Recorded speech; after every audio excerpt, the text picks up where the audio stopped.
The Friendship War by Andrew Clements.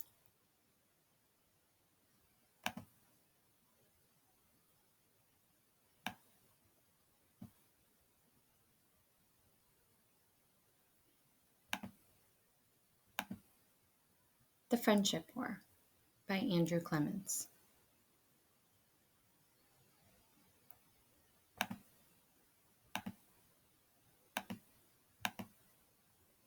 Chapter 1. All of them.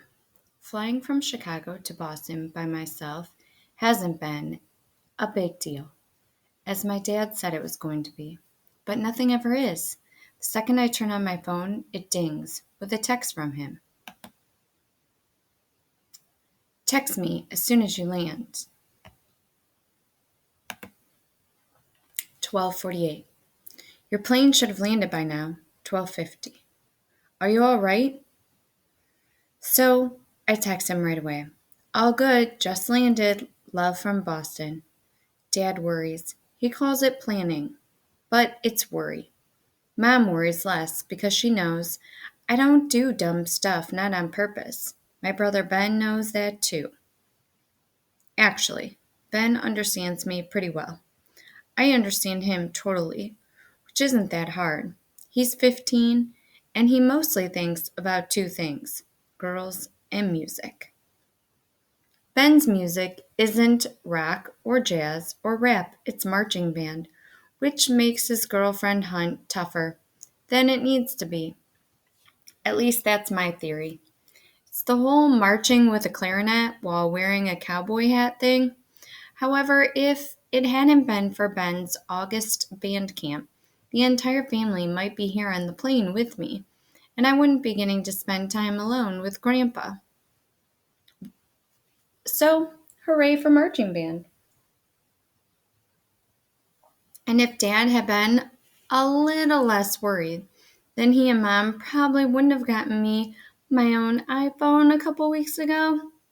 So, hooray for dads who worry. Grandpa's waiting right at the end of the walkway from the plane, just like Dad told me to.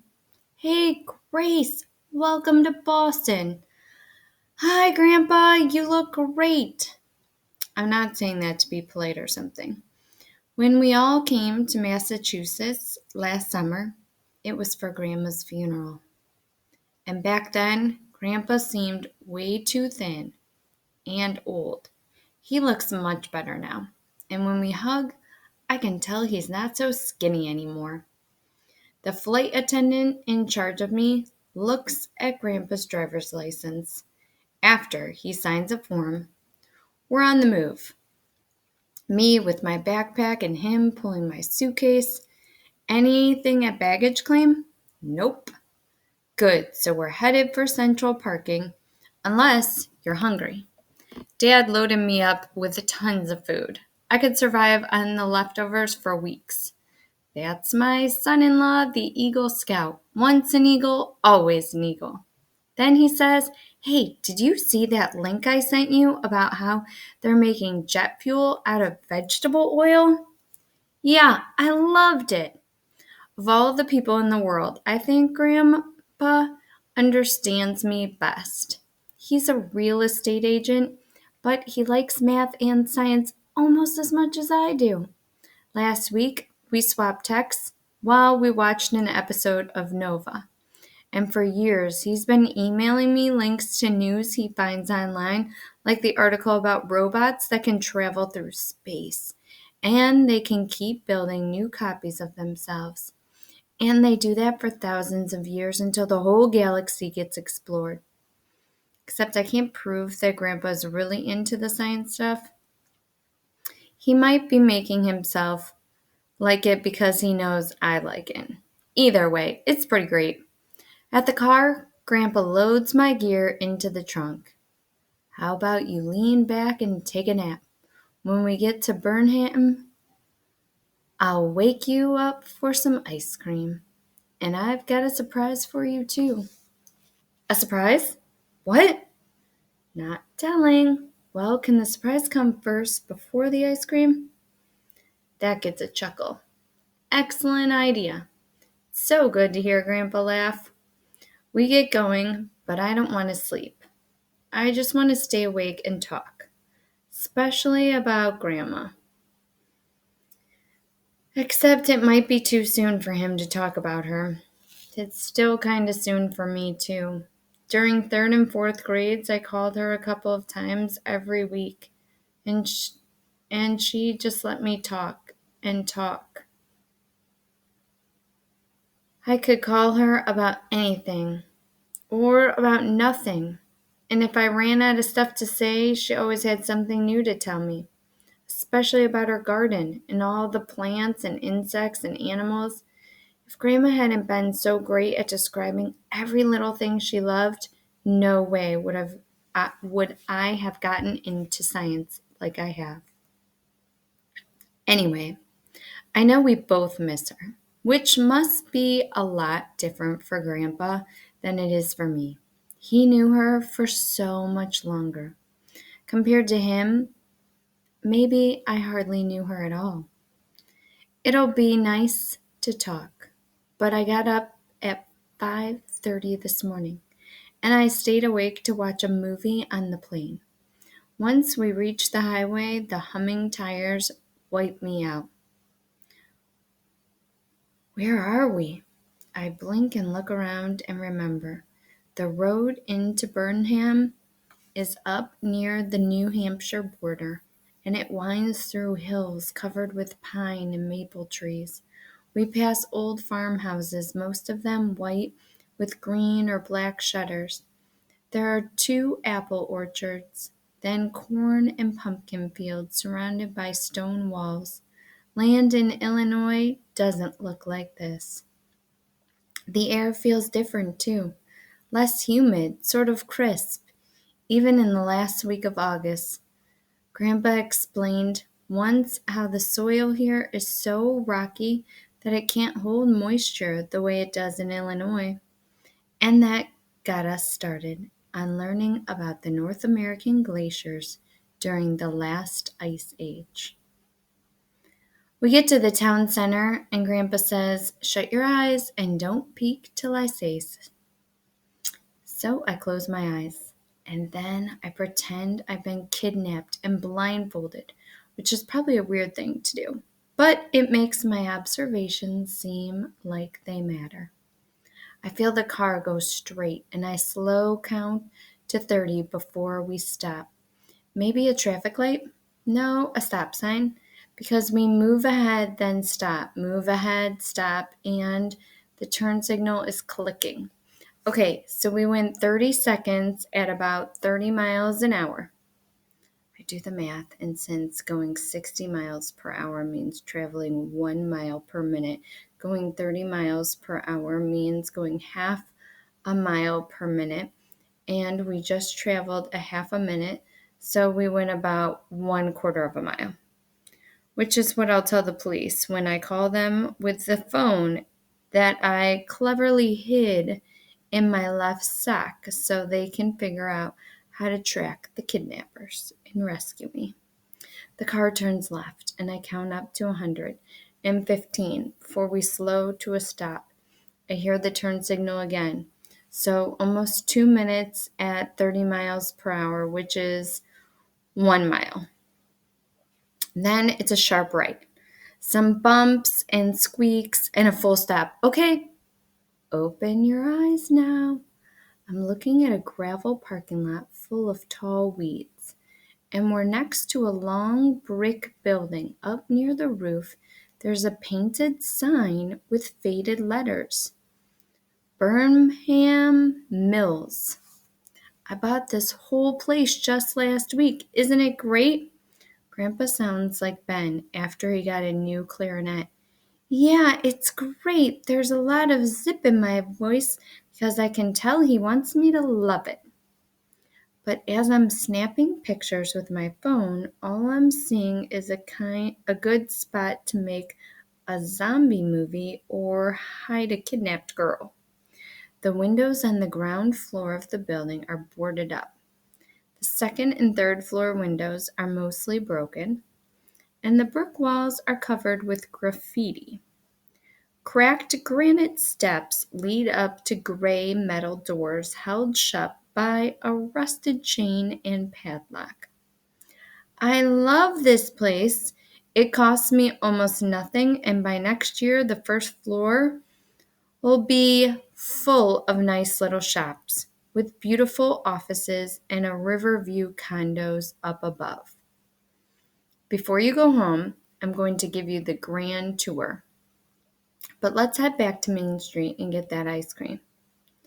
It's funny, but I can't remember Grandpa ever doing something like this before.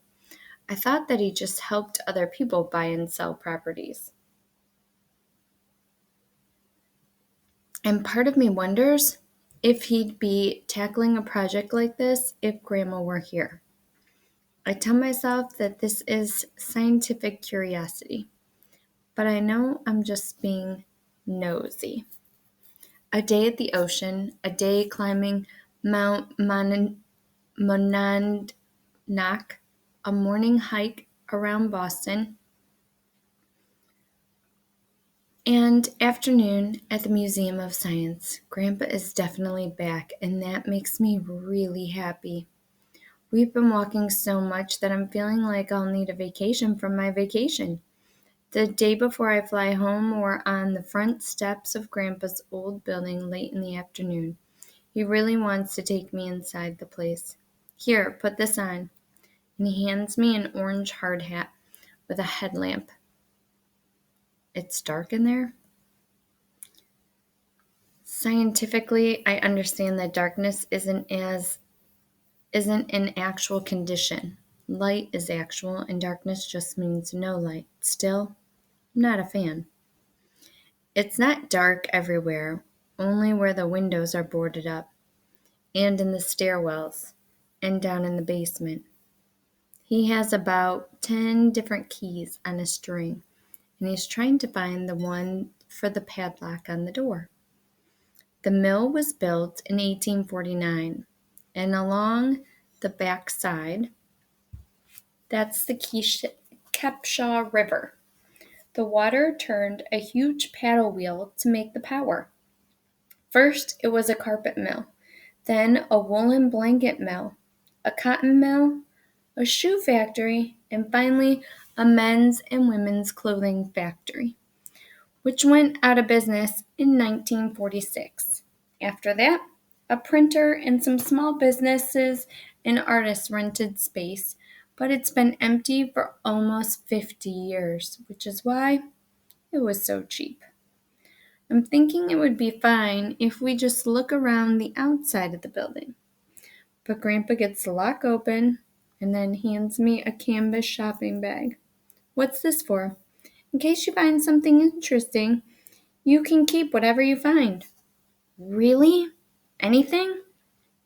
Yep, I own the building and everything in it. I follow him inside and I'm using my phone sometimes as an extra flashlight and sometimes as a camera.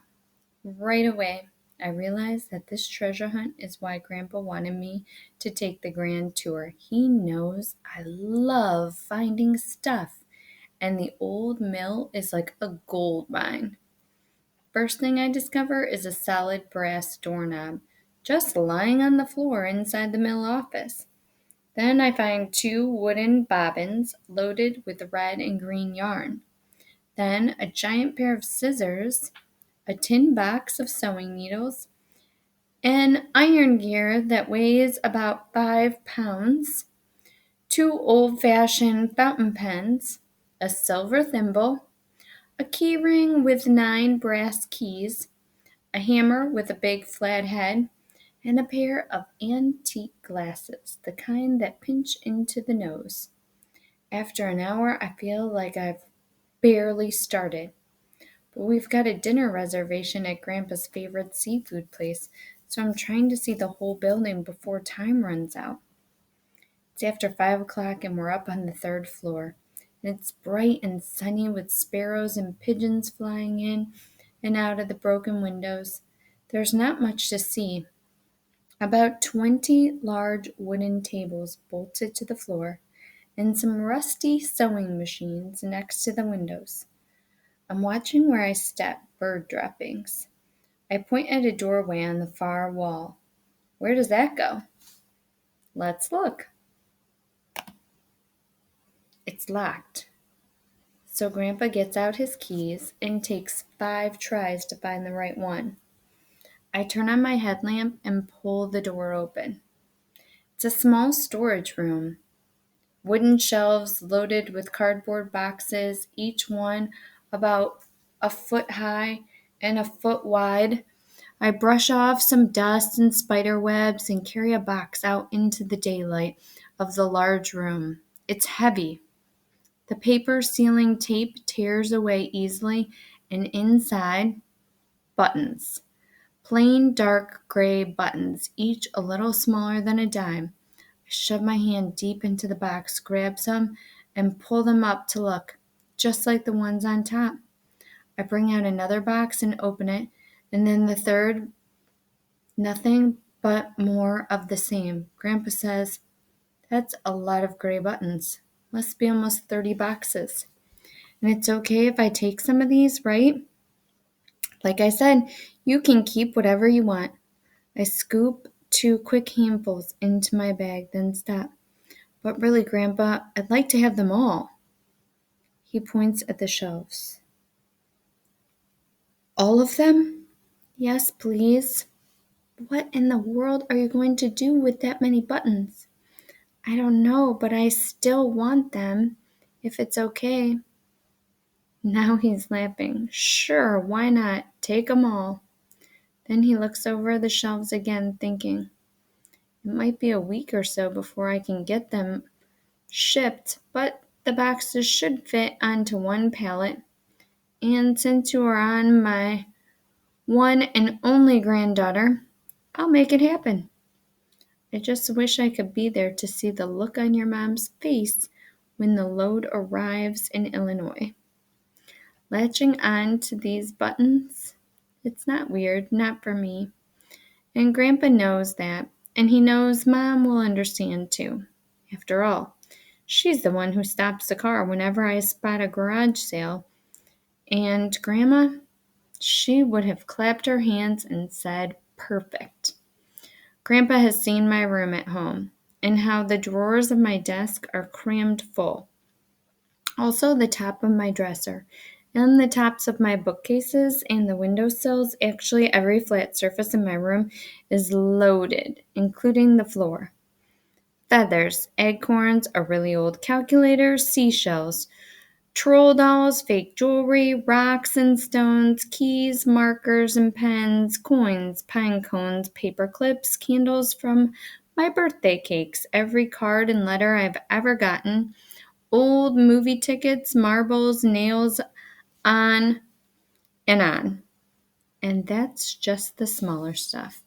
I've also gotten 7 large snow globes, 9 dark blue glass bottles, a globe of the world from 1941, a slide ruler, and in its own leather case, 3 plastic crates of vinyl records, a wobbly piano stool, and a couple dozen stuffed animal toys. Mostly cats and dogs and penguins, not to mention half a zillion paperbacks and comic books, plus 3 full sets of Encyclopedia Britannica, which I stacked up into the shape of a big armchair. I have a theory about why I collect so many things, which I don't want to think about now. Actually, I've usually got at least 5 or 6 active theories rolling around inside my head, theories about all kinds of stuff, because whenever I notice something I don't understand, I think up a possible way to explain it, and then I keep track of the facts to test if my theory is right, which is not some new process I invented. It's called the scientific method. Still wanting to own a whole storeroom of buttons, I might need to revise my theory about why I love all of the things in my room. But I'm not lying to Grandpa. I really don't know why I want all of them. I just do. It feels like an opportunity I shouldn't pass up. Like when I found that third set of Encyclopedia Britannica. And Grandpa gets that. He's still chuckling and shaking his head. I look him in the face. "Can I ask a favor?" He wipes his eyes with a tissue. Sure, when I get home and tell Mom and Dad and Ben about your building and everything, I'm not going to tell them about the buttons, not until they arrive. So could you not mention them until later? No problem, that's even better. He is laughing again. Grandpa probably thinks I'm going to keep these buttons a complete secret until they show up in Illinois. But that's not quite true. I'm going to tell one other person in exactly 6 days on the first day of school.